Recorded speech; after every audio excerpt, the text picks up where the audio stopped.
ശബരിമലയിലുണ്ടായ സംഭവത്തെ കൃത്യമായിട്ട് മനസ്സിലാക്കി ഇടപെട്ട ഗവൺമെൻറ്റാണ് കേരളത്തിൽ ഇടതുപക്ഷ മുന്നണി ഗവൺമെൻറ്. ഞങ്ങൾ അന്നു മുതലേ പറഞ്ഞുകൊണ്ടിരിക്കുന്നത് ആരെല്ലാം ഇതിൻ്റെ പിന്നിലുണ്ടോ അവരെല്ലാം നിയമത്തിൻ്റെ മുമ്പിൽ കൊണ്ടുവരണം. ആര് എന്ന പ്രശ്നമില്ല, ആരെയും സംരക്ഷിക്കുകയില്ല. ഒരു തരി സ്വർണം അയ്യപ്പൻ്റെ നഷ്ടപ്പെടാൻ പാടില്ല എന്ന നിലപാടാണ് ആദ്യം മുതലേ ഞങ്ങളെടുത്തത്.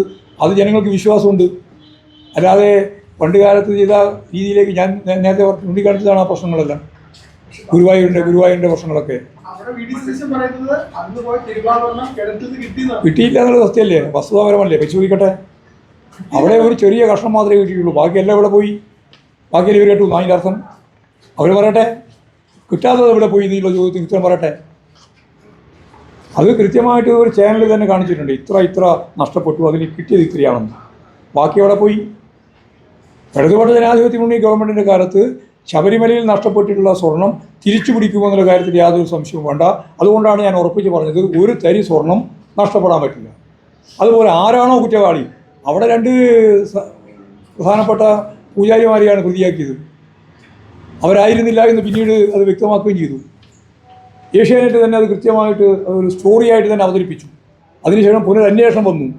ആ അന്വേഷണത്തിന് കൃഷ്ണനുണ്ണി എന്ന് പറയുന്ന ജസ്റ്റിസിനെ ചുമതലപ്പെടുത്തി. അവർ ഫലപ്രദമായിട്ട് പരിശോധിച്ചു. അഴിമതി പൂർണ്ണമായിട്ടും കണ്ടെത്തി. ഉരുകുട്ടി അഴിമതികൾ അതിൻ്റെ ഭാഗമായിട്ട് കണ്ടെത്തി. പക്ഷേ സ്വർണം കണ്ടെത്താനായിട്ടില്ല, ഒന്നും കണ്ടില്ല. ഇതാണ് സംഭവം. അപ്പോൾ അവർ ഈ പറയുന്നത് ന്യായമായ രീതിയിലുള്ള ഫലപ്രദമായ രീതിയിലുള്ള ഒരു അന്വേഷണം അന്ന് നടന്നില്ല. ഇന്ന് അന്വേഷണം നടക്കുന്നത് ഫലപ്രദമാണ്. ആരായാലും അവർക്കെതിരായ നിലപാട് സ്വീകരിക്കും. ഒരാളെയും സംരക്ഷിക്കുന്നു. പത്മകുമാറും ജയിലിലല്ലേ? പാർട്ടി ആവശ്യമായ നടപടി സ്വീകരിക്കും ഞാൻ പറഞ്ഞില്ലേ. പിന്നെ അതിനെ മേലെ പറഞ്ഞുകൊണ്ടിരിക്കേണ്ടെന്ന നിങ്ങൾ നോക്കണ്ട. നിങ്ങൾക്ക് എന്താ താല്പര്യമില്ലല്ലോ, പാർട്ടിക്കല്ലേ താല്പര്യപ്പെടുന്നത്. ഞങ്ങളല്ലേ നിലപാട് സ്വീകരിക്കേണ്ടത്. ഇനിയിപ്പോൾ എന്താ സംരക്ഷിക്കാനല്ലേ? ജയിലിൽ കിടക്കുന്ന ആളെ വേറെ എന്ത് സംരക്ഷിക്കാനാ? ഞങ്ങളെ പാർട്ടിയെ സംബന്ധിച്ചിടത്തോളം പാർട്ടി സംഘടനാപരമായ നിലപാട് സ്വീകരിക്കും. പോരെ, അത് കുറച്ച് നീണ്ടോട്ടെ, അതുകൊണ്ട് കുഴപ്പമൊന്നുമില്ല. അന്വേഷണമൊക്കെ തീരട്ടെ, അപ്പം നോക്കാം. കോൺഗ്രസ് എടുത്ത നിലപാട് ഞങ്ങൾ എടുക്കാൻ പോകുന്നില്ല. കോൺഗ്രസ് ആളെ പറ്റിക്കാൻ വേണ്ടി നടപടിയെടുക്കുക, എന്നിട്ട് ഉള്ളിലൂടെ ആളെ പറക്കിപ്പിക്കുക. ഇപ്പോഴും പുറത്താക്കുന്ന നടപടിയെടുക്കുക, എന്നിട്ട് ഉള്ളിൽ കൊണ്ടുവരാൻ വേണ്ടി നടപടി സ്വീകരിക്കുക. ആ സമയത്തും ഞങ്ങൾ പോവില്ല. ഞങ്ങൾ കൃത്യമായ നിലപാടുണ്ട്. പോരെ, അതൊന്നുമില്ല. അതൊക്കെ ഞങ്ങൾ തീരുമാനിക്കും. ഞങ്ങൾ അത് ഇന്നൊന്നുമല്ല. കൃത്യമായ അന്വേഷണം പൂർത്തിയാവട്ടെ. ഇപ്പോഴും അന്വേഷണം നടന്നുകൊണ്ടിരിക്കുകയാണ്. ചോദ്യം ചെയ്യലും അന്വേഷണവും നടന്നുകൊണ്ടിരിക്കുന്ന ഈ അന്വേഷണം പൂർത്തിയാകുന്ന മുറക്ക് നമുക്ക് നിലപാട് സ്വീകരിക്കാം. അന്വേഷണത്തിന് പൂർണ്ണമായ സംതൃപ്തി. ജയിലിലായതുകൊണ്ട് മാത്രം കുറ്റാരോപണം പൂർണ്ണമാവുന്നില്ല. അന്വേഷണം പൂർത്തിയാകട്ടെ. അന്വേഷിച്ചുകൊണ്ടിരിക്കല്ലേ നിങ്ങൾ? അങ്ങനെയാണെങ്കിൽ അന്വേഷണം നടക്കേണ്ട കാര്യമില്ല. ഇനി ഇപ്പോഴും അന്വേഷണം നടന്നുകൊണ്ടിരിക്കുക. ആര് പുറത്താക്കുന്നതെന്ന് പറയുന്നത്? ഏത് കേസിൽ ആരെ പുറത്താക്കുന്ന? ഒരാളെയും പുറത്താക്കുന്നില്ല, ഒരാളെയും ഉള്ളിലാക്കുന്നില്ല. അവരെ സംബന്ധിച്ചിടത്തോളം ജനങ്ങളെ കണ്ണിൽ പൊടിയിടാൻ വേണ്ടിയിട്ടുള്ള ബോധപൂർവമായ പണി മാത്രമാണ് എന്ന് സണ്ണിന്റെ ഇന്നത്തെ സ്റ്റേറ്റ്മെന്റോടുകൂടി വ്യക്തമായി, വളരെ വ്യക്തമായി.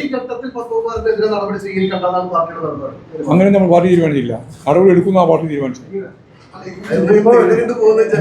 നിങ്ങൾക്ക് എന്തിനാണ് അതിൽ എപ്പോഴാണെന്നാണ് ഞാൻ ചോദിക്കുന്നത്. ജനങ്ങൾക്ക് ഒരു അഭിപ്രായമില്ല. അതുകൊണ്ട് ഞങ്ങൾക്ക് വേണ്ടി പുറത്താൻ പറയണം. നിങ്ങൾക്ക് താല്പര്യം ഉണ്ടാവും. നിങ്ങൾക്കുള്ള താല്പര്യം വെച്ചുകൊണ്ട് നിലപാട് സംഘടനാപരമായി എടുക്കാൻ ഞങ്ങൾക്ക് പോയി. ഞങ്ങൾക്ക് സംഘടനാപരമായ നിലപാട്. കാരണം അയാൾ ഒരു MLA അല്ല, അയാൾ ജനപ്രതിനിധിയും അല്ല, ഒന്നുമല്ല.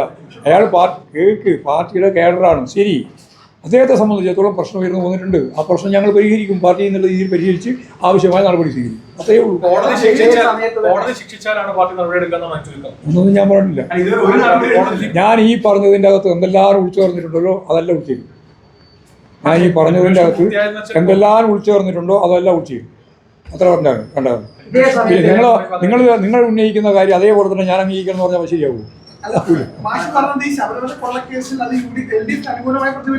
ഉറപ്പല്ലേ? സംശയം എന്താ? കാരണം കൃത്യമായിട്ട് അതിന്റെ നിയമപരമായ നിലപാടിലേക്ക് കൊണ്ടുവരുന്ന ഗവൺമെന്റ്.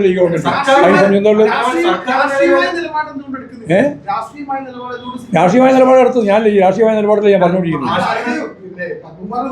ആവശ്യമായ നിലപാട് സ്വീകരിക്കുന്നതിന് ഭാഗമായി ഞാൻ 3 കാര്യമാണ് പറഞ്ഞത്.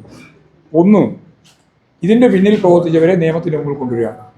2, ഒരു തരി സ്വർണം നഷ്ടപ്പെടാതിരിക്കുക. 3, ആര് എന്നതിനെ അടിസ്ഥാനപ്പെടുത്തിയിട്ടുള്ള ഒരു പ്രശ്നവും പാർട്ടി കൈകാര്യം ചെയ്യില്ല, ഗവൺമെൻറ് കൈകാര്യം ചെയ്യില്ല. ആരായാലും അവർക്കെതിരായി ഗവൺമെൻറ് സംവിധാനം ഉപയോഗപ്പെടുത്തി കൃത്യമായ നിലപാട് സ്വീകരിക്കും. പാർട്ടി നിലപാടനുസരിച്ച് ആവശ്യമായ സമീപനം സ്വീകരിക്കും. ഇത്രയും കാര്യം വെറുതെ അങ്ങനെ പറഞ്ഞുകൊണ്ടിരിക്കുന്നത്. ഇത്രയും കാര്യം ഞാൻ ആദ്യം മുതലേ പറഞ്ഞു. ആദ്യത്തെ സംഭവം നടന്ന ഈ സംഭവം പുറത്തു വന്ന ഒന്നാമത്തെ ദിവസം ഞാൻ പത്രസമ്മേളനം വിളിച്ച് പറഞ്ഞത് ഇതാണ്.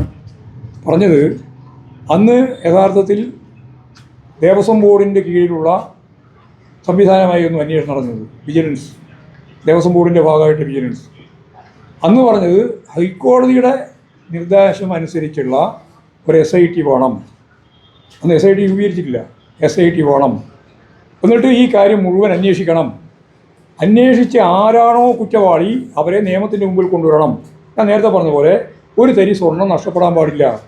ആരാണോ ഉത്തരവാദി അവരെ സംരക്ഷിക്കേണ്ട ബാധ്യത ഗവൺമെൻറ്റിനില്ല, ആരായാലും. അത് കൃത്യമായിട്ട് അന്നേ പറഞ്ഞു തന്നെയാണ്. ഇന്നും അത് തന്നെയാണ് ആവർത്തിക്കുന്നത്. ഞങ്ങൾക്ക് മാറ്റി പറയേണ്ടി വന്നിട്ടില്ല. ഞങ്ങൾ ആ നിലപാട് തന്നെ സ്വീകരിക്കുകയാണ്. ഇനിയും ആ നിലപാട് തന്നെ സ്വീകരിച്ചു കൊണ്ടിരിക്കും. അവരെ ആരോപണത്തിന് മറുപടി പറയേണ്ട യാതൊരു കാര്യമില്ല. ആട്ടെ, ഞങ്ങൾക്ക് അതിൽ ഭയമൊന്നുമില്ല. അതുകൊണ്ട് ഇത്തിരി കാര്യം ഞാൻ പറയുള്ളൂ. ഞങ്ങൾക്ക് ഇതിൻ്റെ അകത്ത് ഒന്നും മറച്ചു വെക്കാനില്ല. സത്യസന്ധമായിട്ട് രാഷ്ട്രീയ പ്രവർത്തനം നടത്തുക ഞങ്ങളെല്ലാം. ഏതെങ്കിലും രീതിയിൽ ആരെങ്കിലും സംരക്ഷിക്കുമെന്ന് വിചാരിച്ചിട്ട് ഒരാളെയും സംരക്ഷിക്കുന്ന പ്രശ്നമില്ല. പത്മകുമാറിനെയും സംരക്ഷിക്കുന്ന പ്രശ്നം ഞങ്ങൾ ഒരു തരത്തിലും ഉന്നയിക്കുന്നില്ല, അംഗീകരിക്കുന്നുമില്ല. നിലപാട് സ്വീകരിക്കും കൃത്യമായി. തോന്നുമ്പോൾ അയ്യപ്പന്റെ സ്വർണം കവർന്ന